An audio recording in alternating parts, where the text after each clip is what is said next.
प्रश्न क्रमांक 1, स्वदेशी का प्रस्ताव कांग्रेस के किस अधिवेशन में पारित किया गया था? और इस प्रश्न का सही जवाब है डी, कलकत्ता अधिवेशन 1906। प्रश्न क्रमांक 2, भारतीय क्रांति का पिता किसे कहा जाता है?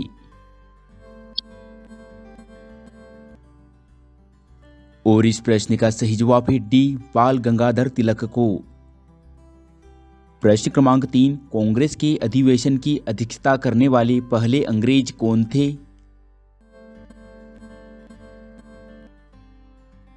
और इस प्रश्न का सही जवाब है ए, जॉर्ज यूल। प्रश्न क्रमांक 4, निम्नलिखित में से कौन सा क्रांतिकारी संगठन गुप्त रूप से काम करता था? और इस प्रश्न का सही जवाब है डी, अनुशीलन समिति।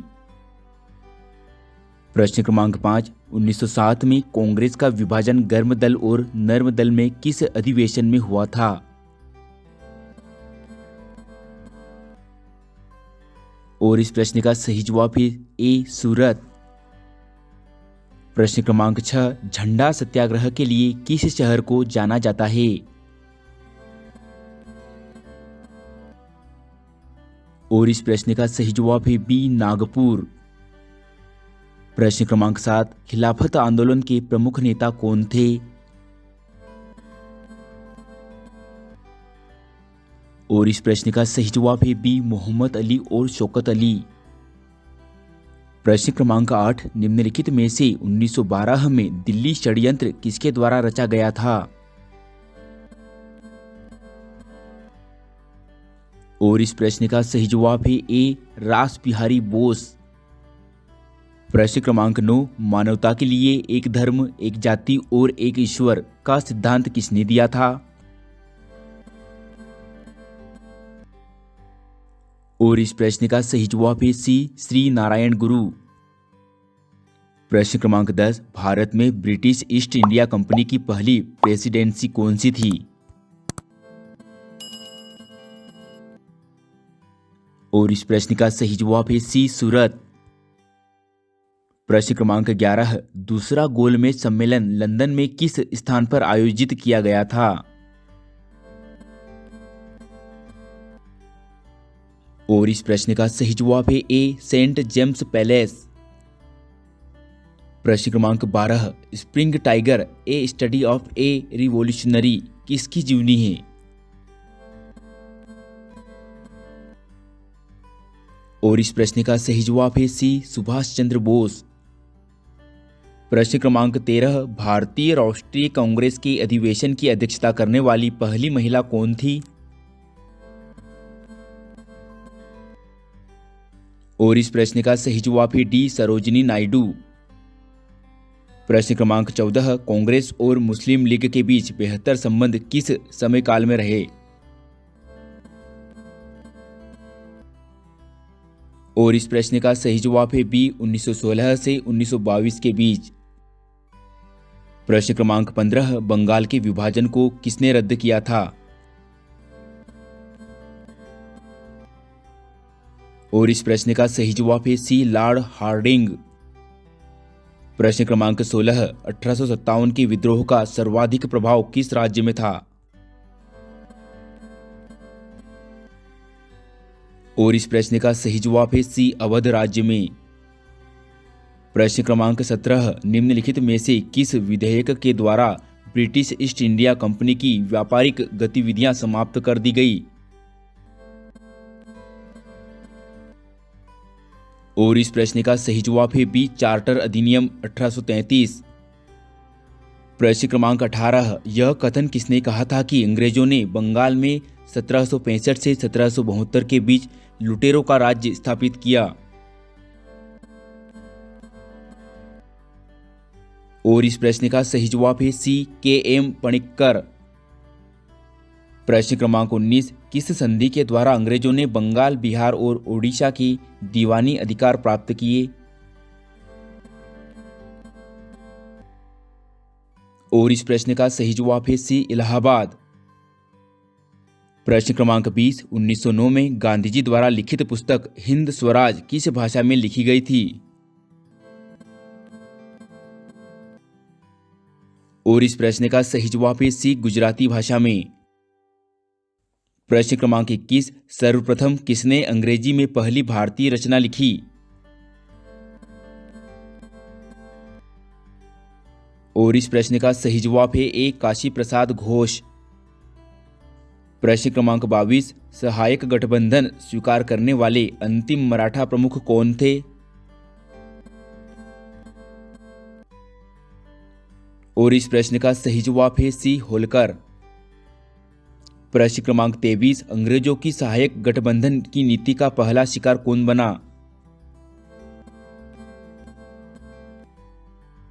और इस प्रश्न का सही जवाब है डी हैदराबाद। प्रश्न क्रमांक 24 झंडा समिति के अध्यक्ष कौन थे? और इस प्रश्न का सही जवाब है डी डॉक्टर राजेंद्र प्रसाद। प्रश्न क्रमांक 25 निम्नलिखित में से कौन सा नेता असहयोग आंदोलन का हिस्सा नहीं था?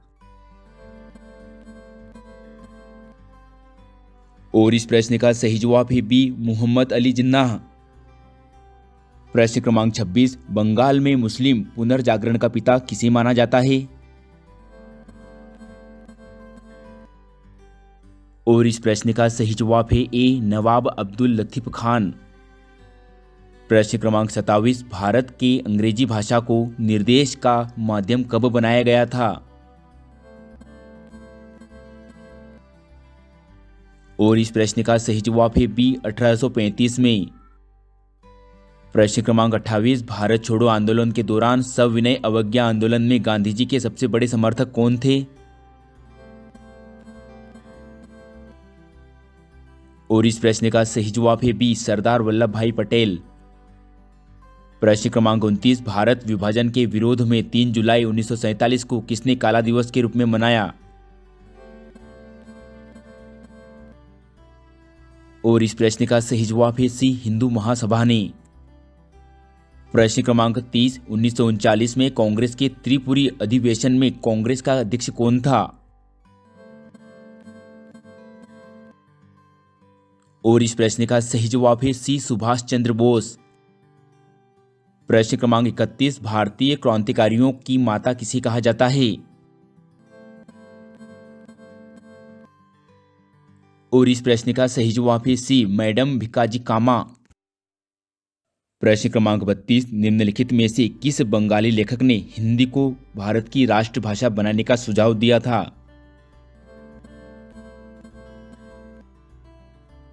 और इस प्रश्न का सही जवाब है ए भूदेव मुखर्जी ने। प्रश्न क्रमांक 33 भारत छोड़ो आंदोलन के दौरान अंग्रेजों ने भारतीय नेताओं को गिरफ्तार करने के लिए कौन सा ऑपरेशन चलाया था? और इस प्रश्न का सही जवाब है ऑप्शन सी ऑपरेशन थंडरबोल्ट। प्रश्न क्रमांक 34 घुटनों के बल बैठकर मैंने रोटी मांगी और मुझे पत्थर मिले, यह कथन महात्मा गांधी ने किस आंदोलन के दौरान कहा था? और इस प्रश्न का सही जवाब है सी दांडी मार्च के दौरान। प्रश्न क्रमांक 35 1920 के विवेश अधिवेशन में असहयोग प्रस्ताव किसकी अध्यक्षता में पारित किया गया था? और इस प्रश्न का सही जवाब है ऑप्शन सी लाला लाजपत राय की अध्यक्षता में। प्रश्न क्रमांक 36 कर्जन विली की हत्या मदनलाल धिंगरा ने लंदन में की थी, कर्जन विली क्या थे? और इस प्रश्न का सही जवाब है ऑप्शन बी भारतीय सचिव के सलाहकार थे। प्रश्न क्रमांक 37 निम्नलिखित में से किस भारतीय राजकुमार में भारत और विदेशों में क्रांतिकारी आंदोलनों में सक्रिय रूप से भाग लिया? और इस प्रश्न का सही जवाब है डी राजा महेंद्र प्रताप सिंह ने। प्रश्न क्रमांक 38 किस घटना के दौरान बाल गंगाधर तिलक को लोकमान्य का उपनाम दिया गया? और इस प्रश्न का सही जवाब है ए होम रूल आंदोलन के कारण। प्रश्न क्रमांक 39, ब्रिटिश सरकार के देशी रियासतों के संबंध के बारे में किस रिपोर्ट में कहा गया था कि सर्वोच्च सत्ता सर्वोच्च रहनी चाहिए? और इस प्रश्न का सही जवाब है सी, बटलर आयोग रिपोर्ट में कहा गया था। प्रश्न क्रमांक 40, 1930 में स्वतंत्रता की घोषणा किसने ड्रॉप की थी? और इस प्रश्न का सही जवाब है सी, महात्मा गांधी ने। प्रश्न क्रमांक 41, स्वतंत्रता आंदोलन के दौरान केसरी नामक समाचार पत्र किसने शुरू किया था? और इस प्रश्न का सही जवाब है ऑप्शन बी, बाल गंगाधर तिलक ने। प्रश्न क्रमांक 42, all India trade union Congress की स्थापना में किसने महत्वपूर्ण भूमिका निभाई? और इस प्रश्न का सही जवाब है सी, लाला लाजपत राय ने। प्रश्न क्रमांक 43, भारतीय होम रूल लीग के पहले अध्यक्ष कौन थे? और इस प्रश्न का सही जवाब है ऑप्शन ए, जोसेफ बबिस्ता। प्रश्न क्रमांक 44, स्वराज मेरा जन्मसिद्ध अधिकार है और मैं इसे लेकर ही रहूंगा, यह बयान बाल गंगाधर तिलक ने कहां दिया? और इस प्रश्न का सही जवाब है ऑप्शन सी, न्यायालय में। प्रश्न क्रमांक 45, निम्नलिखित में से कौन ऑल इंडिया मुस्लिम लीग का संस्थापक नहीं था? और इस प्रश्न का सही जवाब है ऑप्शन बी, मौलाना अब्दुल कलाम आजाद। प्रश्न क्रमांक 46, महात्मा गांधी कांग्रेस की किस अधिवेशन में मात्र एक बार अध्यक्ष बने थे? और इस प्रश्न का सही जवाब है सी, बेलगांव अधिवेशन में। प्रश्न क्रमांक 47, 1886 में निम्नलिखित में से किस संगठन का कांग्रेस में विलय किया गया था? और इस प्रश्न का सही जवाब है बी, इंडियन नेशनल एसोसिएशन का। प्रश्न क्रमांक 48, ब्रिटिश साम्राज्य अंदर तक सड़ चुका है, यह भ्रष्ट, दमनकारी और घटिया है, उपरोक्त कथन किसने कहा था? और इस प्रश्न का सही जवाब है सी, सिस्टर निवेदिता ने। प्रश्न क्रमांक 49, भारतीय राजनीति का ग्रैंड ओल्ड मैन किसे कहा जाता है? और इस प्रश्न का सही जवाब है बी, दादा भाई नौरोजी को। प्रश्न क्रमांक 50, अखिल भारतीय खिलाफत सम्मेलन 1919 किस स्थान पर आयोजित किया गया था? और इस प्रश्न का सही जवाब है ऑप्शन बी, दिल्ली में।